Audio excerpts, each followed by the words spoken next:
Peak of the week, it is Wednesday evening, and with it comes a little bit better ideas to what we're looking at in the course of the next couple of days. Temperatures for tomorrow, again, not bad. We'll be very close to normal for Thursday, but after that, by the time we hit Thursday evening into Friday morning, all bets are off for anything even warm coming our way by the time we get through Christmas. Now, it might get a little bit better through Christmas by about maybe getting up to freezing.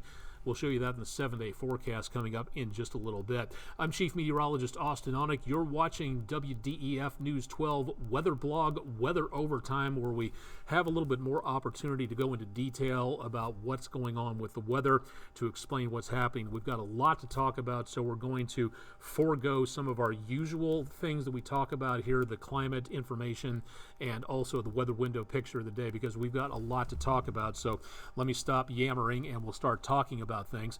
That is the big pulse of cold air. High pressure about to activate this pulse and make its way all the way down from around the North Pole, and that is heading all the way down to the Gulf Coast and Florida.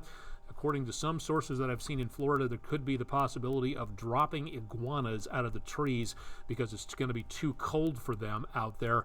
And that, again, we'll be seeing some very chilly air all the way down to the Gulf Coast. So if you're planning for a nice warm vacation down toward Florida, Texas, Louisiana, you are not going to be seeing that, as we see some major problems with the temperatures coming through here.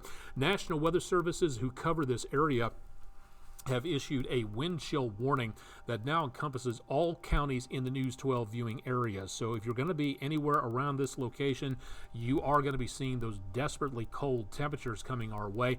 And that's not just for us. We're looking at powerful winter weather.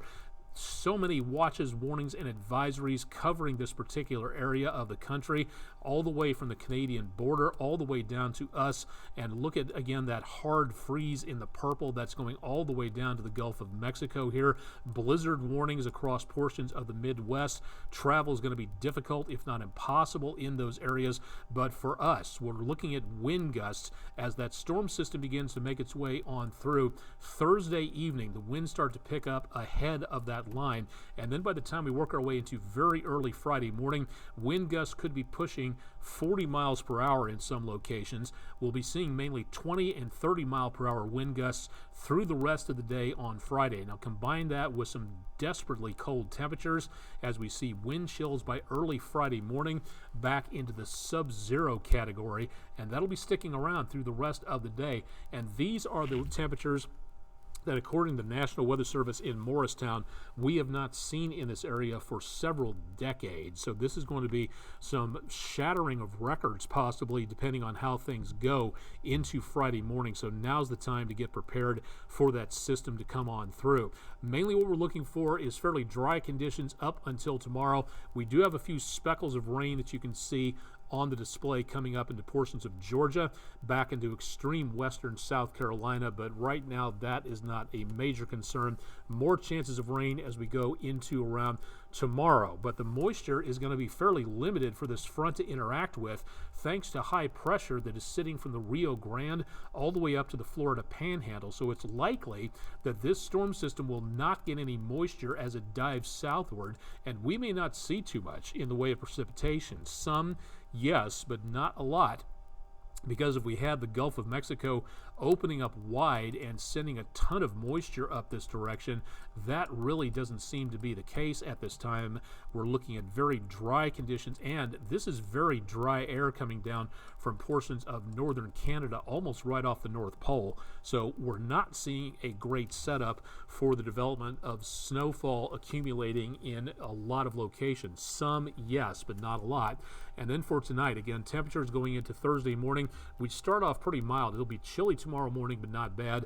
And then right before the front moves through, winds will be coming up out of the south as we see that system approach. So we might get a decent bump in temperatures early tomorrow evening before that front passes through the area. And as it does pass its way on through, that's where we see the numbers really start to drop. And by early Friday morning, these that you see here are the air temperatures, not the wind chills. So it'll be good possibility everybody in the Tennessee River Valley and beyond for the News 12 viewing area will be in the single digits by the time we get up Friday morning, which is not going to make for some good travel conditions. Also, with these temperatures dropping so quickly, whatever we do get in the way of moisture, it's a good possibility we may see a flash freeze, especially on bridges and overpasses. So if there's any water out there from late Thursday into early Friday left on the bridges and overpasses, there could be some black ice out there, and that could be a big problem for holiday travelers. So keep it tuned to News 12,